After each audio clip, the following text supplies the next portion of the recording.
नमस्कार। नमस्कार। नागपुर टुडे और लॉर्ड बुद्धा टीवी के संयुक्त विशेष कार्यक्रम में प्रेस क्लब में आप सबों का स्वागत है। मैं एस.एन. विनोद अपने वरिष्ठ पत्रकार सहयोगी जोसेफ राव के साथ आज हम चर्चा करेंगे आज की चर्चित सुर्खियों पर। राव साहब, आज एक विशेष खबर है, इसमें उसको कह लेंगे, चूँकि इससे इसका प्रभाव जो है वो राजनीति पर भी पड़ने वाला है और शिक्षा के क्षेत्र में, देश के शैक्षणिक संस्थाओं पर भी। पश्चिम बंगाल के मुख्यमंत्री ममता बनर्जी ने एक निर्णय लिया है, कैबिनेट से मंजूरी मिल गई कि अब राज्यपाल की जगह विश्वविद्यालयों की चांसलर वो होंगी। सभी को पता है पूरे देश में कि राज्यपाल जो है उस राज्य के जितने विश्वविद्यालय उसके चांसलर हुआ करते हैं। ममता बनर्जी ने इस परंपरा को तोड़ते हुए स्वयं को चांसलर बनाया और यही नहीं रुकी, वो जो निजी विश्वविद्यालय है जहां विजिटर के तौर पर राज्यपाल जाया करते हैं उसमें भी परिवर्तन करते हुए वह अधिकार राज्य के शिक्षा मंत्री को दिया गया। राव साहब, ये बताइए कि ऐसा निर्णय लेने के लिए ममता बनर्जी क्यों मजबूर हुई और इस निर्णय के द्वारा वे पूरे देश में क्या संदेश देना चाहती हैं? आपने सही बताया विनोद जी। इसकी शुरुआत सही में महाराष्ट्र से होनी चाहिए। हुआ यूं कि पहले ये सारे अधिकार वाइस चांसलर की नियुक्ति के राज्यपाल को होते थे, और यहाँ ऐसा हुआ पिछले दिनों कि महाराष्ट्र के राज्यपाल ने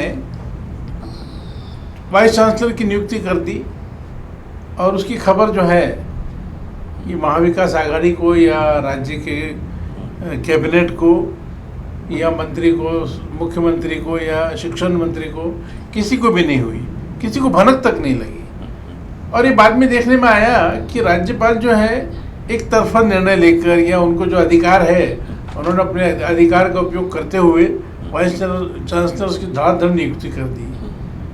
तब ये बात सरकार को समझ में आई, उनको ठनक लगी कि सरकार हम चला रहे हैं और राज्यपाल जो है अपनी मर्जी से अपने लोगों को, विशिष्ट लोगों को, विशिष्ट आइडियोलॉजी के लोगों को अपॉइंट कर रहे हैं और शैक्षणिक संस्थाओं पर उनके अधिकार हो रहे हैं। उनके अधिकार है। इसलिए यहाँ पर भी ये निर्णय लिया गया, महाराष्ट्र में भी। अब जो है सारे निर्णय जो है वो कैबिनेट में लिए जाएंगे, और यही जो है जब सिलसिला शुरू हुआ तब इसमें पहल ली तमिलनाडु ने और अभी बंगाल ने, वेस्ट बंगाल ने।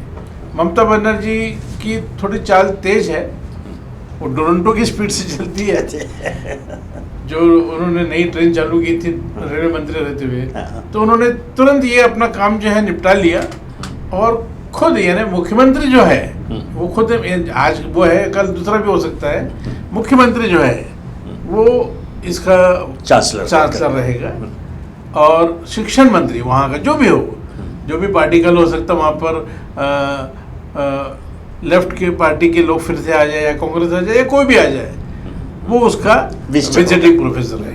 तो ये उन्होंने बहुत सही निर्णय लिया है, और इससे उसके ऊपर राज्यपाल के अधिकार कम करने का सवाल नहीं है, मगर उसमें जो पार्टी सत्ता में है उसकी कुछ तो वहाँ दखलंदाजी होनी चाहिए ना।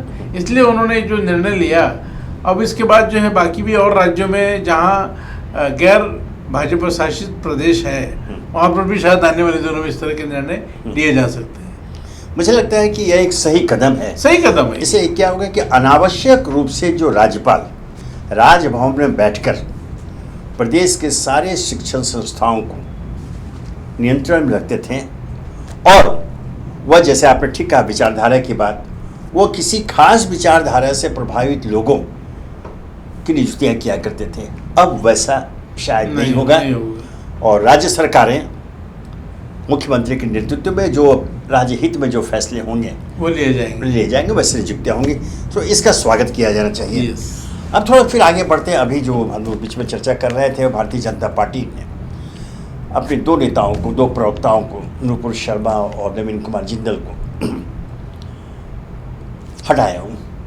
एक को निलंबित किया, दूसरे को निष्कासित किया, और ये कहा गया कि यह जो फैसले हुए ये मुस्लिम खाड़ी देशों के दबाव में हुआ, ये सही भी है। और अब चूंकि स्थिति वह है कि खाड़ी देशों में इंडियन प्रोडक्ट्स, भारत निर्मित जो वस्तुएं हैं उनकी बिक्री पर रोक लगाने बहिष्कार किया की चर्चा है। और यह किसी छुपा हुआ नहीं है कि हम लोग के व्यापारिक संबंध खाड़ी देशों से कैसे है। अगर लोगों ने बायकॉट किया और सफलतापूर्वक हुई तो हमारी आर्थिक स्थिति डामाडोल हो जाएगी, हमारे व्यवसाय पर, हमारे उद्योग धंधों पर उसका प्रतिकूल असर पड़ेगा। ऐसे में भारतीय जनता पार्टी ने एक और पहल की है, वो सिर्फ 2 तक सीमित नहीं रहे। उन्होंने लगभग 38 नेताओं, ऐसे नेताओं की पहचान की है जो वाचाल, जिनको कह लीजिए आगे बढ़ चढ़ कर बोलने वाले हैं, शब्दों की सीमा वो लांघ जाते रहे, तो उनको भी पहचान की खबरें आ रही हैं। तो ऐसा करके भारतीय जनता पार्टी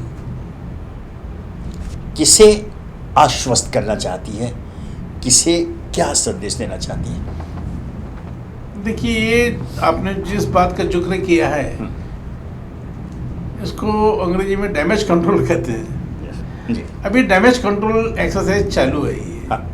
मगर ये 38 नेता हो या 28-27 नेता हो जिनके ऊपर निगरानी रखी जा रही है, ये हमारा आंतरिक मामला है। इससे खाड़ी के देशों पर या किसी पर असर नहीं पड़ेगा। और जो कहा जा रहा है खाड़ी के देशों के प्रभाव में या उनके दबाव में सरकार को कुछ निर्णय लेना पड़ा, ये बातें उतनी लोगों को पट नहीं रही है, समझ में नहीं आ रही है। क्योंकि खाड़ी के देशों ने, उनका भारत सरकार से कोई विवाद नहीं है। इंडिया एज ए कंट्री उनको कोई प्रॉब्लम नहीं है। पर यहाँ की जो रूलिंग पार्टी है भारतीय जनता पार्टी, उसके जो जवाबदार जो लोग हैं, स्पोक्समैन को आप जो है पूरे अधिकार दिए जाते हैं कि वो अपनी बात, पार्टी की बात, किसी भी पार्टी का हो, वो रखे। ये सरकार का स्पोक्समैन है तो सरकार की बात रखे। ये 2 लोगों ने जो गलती की है, ये बीजेपी का देश का आंतरिक मामला है। ये इसमें खाड़ी के देशों को दबाव का कोई सवाल नहीं आता। उनका कहना इतना ही था कि भारत सरकार ने इसमें पहल लेकर कुछ करना चाहिए, कुछ आश्वासन देना चाहिए, ठोस आश्वासन देना चाहिए कि किसी भी रिलीजियस सेंटीमेंट का वो लोग आदर करेंगे, उसके ऊपर कोई अटैक ना हो। और अभी तो ऐसा है कि पहले कुछ देश तक सीमित था, अभी दूर दूर के देश जो है, यानी खाड़ी से बाहर इधर भी जो है यूरोपियन देश है, साउथ ईस्ट एशियन कंट्री के जो लोग हैं, देश है, वो भी इसके विरोध में खड़े हो गए हैं। इंडोनेशिया है, ये लीबिया है, या इधर से मलेशिया है, ये सारे जो मुस्लिम देश है जहाँ मुस्लिम बाहुल है, पॉपुलेशन है, वो भी सब इसमें एक मत से है कि ये जो किया गया है, जो बयानबाजी की गई, बेतुकी बयानबाजी है, और इसका उन लोगों ने बहुत कड़े शब्दों में निंदा की है। मुझे लगता है शायद यही कारण होगा, चूंकि भारतीय जनता पार्टी और केंद्र सरकार का ले वो यहीं तक नहीं रुकी, निष्कासन तक या पहचान तक आगे बढ़ के उन लोगों ने खंगाला पिछले वक्तव्यों को, और 5000 से अधिक ऐसे वक्तव्यों की पहचान की गई जिसे अब स्वयं भारतीय जनता पार्टी और केंद्र सरकार आपत्तिजनक मान रही है। यह स्पष्ट है कि ऐसा कर जो संबंधित लोग हैं, जो संबंधित देश जिनकी चर्चा अभी आपने की, उन्हें भारत सरकार संदेश देना चाहती है कि हम इस पर गंभीर हैं। लेकिन अब इसमें एक सवाल जो राजनीतिक पेच है, कि आपको ऐसा नहीं लगता कि ऐसा करके भारतीय जनता पार्टी ने स्वयं अपने घर में, अपने गृह में एक असंतोषजनक संदेश दिया है, जिसका विरोध शुरू भी हो गया है। जैसा मैंने कहा, अनेक हिंदू संगठन वे विरोध कर रहे हैं। भारतीय जनता पार्टी के कुछ नेता, जैसे अगर नाम लेने की बात हो तो जिसे बहुत वाचाल माने जाते हैं, गिरिराज सिंह आदि, वो सामने आ भी गए हैं। तो ऐसे में यह जो आंतरिक जो असंतोष है भारतीय जनता पार्टी के अंदर, क्या उसका असर संगठन और सरकार पर नहीं पड़ेगा? बिल्कुल पड़ेगा, क्योंकि सारी जवाबदारी जो है भारतीय जनता पार्टी प्रमुख पार्टी होने के नाते हाँ। उन पर है कि वो अपने जो मातहत जो काम कर रहे संगठन है, जो छोटी मोटी इकाइयां हैं, जो अलग अलग ग्रुप में काम करते हैं, ऐसे सब लोगों पर नियंत्रण को अपने नियंत्रण में रखना और उन पर निगरानी रखना, इसकी सारी जवाबदारी भारतीय जनता पार्टी की है। बिल्कुल, चूंकि ये एक ऐसा मुद्दा है और ये सीधे सीधे इसमें धर्म संप्रदाय भी जुड़ जाता है, और भारत एक धर्मनिरपेक्ष गणतांत्रिक देश है, इसकी अपनी पहचान है, अब पूरे संसार में इसे एक गर्व के रूप में प्रस्तुत किया जाता है। वैसे में अगर चाहे स्वयं सत्ताधारी भारतीय जनता पार्टी के नेता हो या कोई सरकार में शामिल कोई व्यक्ति अगर इस तरह की बातें गैर जिम्मेदाराना वक्तव्य देता है, सांप्रदायिक तनाव पैदा करने संबंधी शब्दों का इस्तेमाल करता है, तो उस पर तत्काल अंकुश आवश्यक है। और इसके लिए भारतीय जनता पार्टी और केंद्र सरकार की प्रशंसा करनी होगी कि उन्होंने इसके निराकरण के उपाय ढूंढ लिए हैं। अब हम आगे बढ़ते हैं, एक और अत्यंत ही संवेदनशील जो मुद्दा है राव साहब, कल अमृतसर स्थित स्वर्ण मंदिर में ऑपरेशन ब्लू स्टार की 38वीं बरसी मनाई गई। सभी जानते हैं ऑपरेशन ब्लू स्टार क्या था, और वहां वो वहीं नहीं रुके, खालिस्तान जिंदाबाद के नारे लगाए गए। जो खालिस्तान आंदोलन चला था उसे केंद्र सरकार, तत्कालीन केंद्र सरकार ने रौन डाला था, और जिस ऑपरेशन ब्लू स्टार चर्चा हो रही है, ध्यान रखें, इंदिरा गांधी प्रधानमंत्री थी, उन्होंने सेना भेजकर अमृतसर स्वर्ण मंदिर में सेना भेजा, और उसके जो खालिस्तान आंदोलन के समर्थक बड़े भिंडरा वाले थे, उन्हें मौत के घाट वहां उतारे गए। इतने कड़े कदम उठाए गए थे। आज उसी स्वर्ण मंदिर से एक बार फिर खालिस्तान की चर्चा, उसकी सुबगाहट, ये क्या हो रहा है? क्या देश में एक बार फिर, विशेषकर पंजाब में, अलगाववादी तत्व सक्रिय हो गए? देखिए, ऑपरेशन ब्लू स्टार करीब 36 साल हो गए। 36 साल से लोगों के दिल में अभी भी खालिस्तान है, ये हमारे लिए आश्चर्य की बात है। उसको क्रश करने का, उसको दबाने का, उसको नष्ट करने के पूरे प्रयास किए गए ताकि ये बार बार ये मांग ना उठे। उसमें देश के प्रधानमंत्री श्रीमती इंदिरा गांधी ने कड़े कदम उठाए, और जो समर्थक लोग थे, खालिस्तान समर्थक थे, जिसमें आप जिनका नाम लिया, भिंडरा वाले जी, ऐसे बहुत सारे लोगों पर उन्होंने कार्रवाई की। भिंडरा वाले का तो वहाँ इनकाउंटर में जो ऑपरेशन हुआ उसमें उनका डेथ हो गया था, मगर ये लोग के दिल में है अभी भी। ये बड़े आश्चर्य की बात है कि आज भी लोग खालिस्तान की बात कर रहे हैं, इतने साल हो गए। और इसमें मुझे ऐसा लगता है कि इसमें ये पीढ़ी दर पीढ़ी जो लोग हैं, जनरेशन जो चली आ रही है, उनके मन में खालिस्तान की बात है, और इनका शायद कुछ लोगों का इसमें विदेश से भी संबंध है।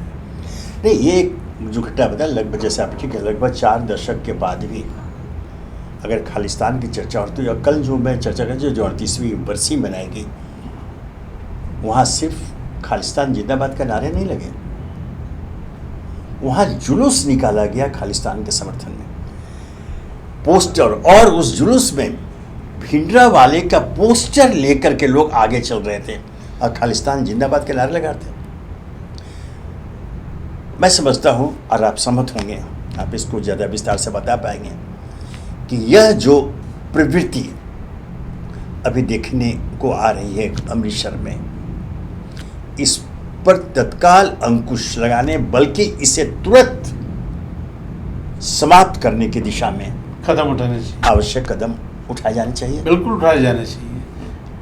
और ये वैसे देखने वाली बात है कि पिछले दिनों तक कांग्रेस का वहाँ शासन रहा, काफ़ी दिन कांग्रेस ने वहाँ राज किया, और कांग्रेस के कार्यकाल में ये ऐसा खुलकर ऐसा कभी नहीं हुआ। बिल्कुल। लोगों के दिल में होगा, लोगों के दिमाग में होगा खालिस्तान की बात, मगर ऐसा खुलकर जुलूस निकालना या नारे लगाना ऐसा नहीं हुआ। और जब अब जो कि कांग्रेस की सरकार वहाँ नहीं है, या जो भी पार्टियां अभी राज कर रही है, उन्होंने इसके ऊपर ध्यान नहीं दिया, उनका इंटेलिजेंस फेल्योर है या कहाँ फेल हुए समझ में नहीं आ रहा। एक तो कैसे जुलूस निकलता है, कैसे मोर्चा निकल सकता है, उसके लिए एक सरकारी अनुमति अनुमति लगती है जी। और मोर्चा निकालने वालों की सूची रहती है, उनके कांटेक्ट नंबर रहते हैं, उनके बैनर चेक किए जाते हैं, स्लोगन्स क्या होंगे, क्या नारेबाजी होगी, वो मांगा जाता है। उनके बैनर्स और पोस्टर्स जो है वो चेक किए जाते हैं। तो सारी यंत्रणा फेल हो गई और वो खालिस्तान का मोर्चा निकल गई, तो हद हो गई है। नहीं, आपने देखा होगा कि अभी हाल में पंजाब में आपकी सरकार बनी है, भगवंत सिंह मान के मुख्यमंत्रित्व में आप पार्टी का जो दिल्ली से निकल करके विस्तार हुआ पंजाब, तो उससे और एक कमोबेश ये माना गया है कि अरविंद केजरीवाल के नेतृत्व के संयोजन की आप पार्टी राष्ट्रहित में, समाज हित में कदम उठाती है, लेकिन उनके शासन में अगर इस तरह की घटना हुई जैसा आपने कहा, तो यह निश्चय ही प्रशासन की चूक है, उनकी विफलता मानी जाएगी। इसके लिए जिम्मेदारी सुनिश्चित की जानी चाहिए। क्या आप समझते हैं? इसकी जिम्मेदारी, रिस्पॉन्सिबिलिटी फिक्स होना चाहिए। और अगर आपके ओर से, आपके सरकार की ओर से, आपके प्रशासन की ओर से कोई ढील दी गई है, तो वो भी रिस्पॉन्सिबिलिटी फिक्स होनी चाहिए और ऐसे लोगों पर कार्रवाई की जानी चाहिए। हाँ, क्योंकि ये दुखद है कि अभी तक फिलहाल जो जानकारी मिली है, ऐसी कोई प्रतिक्रिया आपकी ओर से नहीं आई है। यह बहुत दुखद है। और चूंकि यह इस कांड को, इस घटना को बहुत हल्के में नहीं देखा जा सकता, क्योंकि अगर खालिस्तान की सुगबुगाहट अमृतसर स्वर्ण मंदिर से उठती है तो इसके संदेश दूर दूर तक जाएंगे और इसके दूरगामी परिणाम सामने आ सकते हैं अगर तत्काल इसे रौंद नहीं डाला गया, इस सोच पर बुलडोजर नहीं चला दिया गया। यह बहुत ही आवश्यक है। जैसे कि राव साहब ने बताया कि यह खतरनाक प्रवृत्ति है, इस पर अंकुश की बहुत ही आवश्यकता है। और हम चाहेंगे कि तत्काल आने वाले दिनों, अभी आज और अभी आपकी सरकार वहाँ पर इस घटना पर कार्रवाई करते हुए जो भी दोषी हैं उनके खिलाफ कानूनी कार्रवाई की जाए और यह सुनिश्चित किया जाए कि पंजाब में फिर से अलगाववादी तत्व, जो निश्चय ही राव साहब ने बिल्कुल सही कहा कि यह स्थानीय पंजाब का मामला नहीं है, इसमें बाहरी ताकतें शामिल हैं, उनके इशारे पर होता है। इस प्रवृत्ति पर रोक लगे, क्योंकि अगर अलगाववादी ताकतें अगर एक राज्य में सक्रिय होती हैं तो ये एक संक्रमण की तरह अन्य राज्यों में भी पहुंच जा सकता है। तो अंत में मैं समापन करते और इसमें और एक बात कहना चाहूँगा, ये बड़े दुर्भाग्य की बात है कि हम लोग